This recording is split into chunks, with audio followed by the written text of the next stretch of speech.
Welcome to మన ఇంటి వంటలు. ఈ సమ్మర్లో దొరికే మరొక స్పెషల్ ఫ్రూట్ పంపరపనస. పంపరపనసతో చాట్ని ఎలా తయారు చేయాలో ఈ వీడియోలో చూద్దాం. ముందుగా దీనికి కావలసిన పదార్థాలు: పంపరపనస తొనలు 4 ఒలిచి పెట్టుకోవాలి. 50 గ్రాములు ఎండు కొబ్బరి, దానిని సన్నగా తురుముకోవాలి. ఉల్లిపాయలు 2, పచ్చిమిరపకాయలు 2 కట్ చేసుకొని పెట్టుకోవాలి. 4 వెల్లుల్లి రెబ్బలు, కొంచెం కొత్తిమీర ముక్కలుగా కట్ చేసుకోవాలి.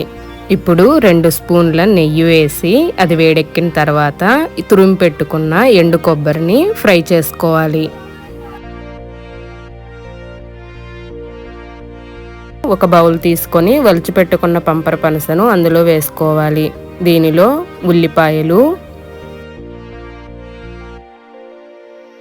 వేయించి పెట్టుకున్న ఎండు కొబ్బరి, పచ్చిమిరపకాయలు, ముక్కలుగా కట్ చేసుకున్న వెల్లుల్లి రెబ్బలు, కొత్తిమీర వేసుకోవాలి. చివరిగా రుచికి సరిపడా ఉప్పు, నిమ్మరసం కొంచెం పిండుకొని వీటన్నిటిని బాగా కలుపుకోవాలి.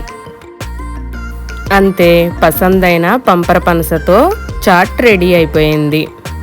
వెరైటీగా పంపరపనసతో చాట్ని ఎలా తయారు చేయాలో ఈ వీడియోలో చూసాం కదా. మరొక మంచి రెసిపీతో మళ్ళీ కలుద్దాం. Please like, share and subscribe మన ఇంటి వంటలు. Tasty and healthy.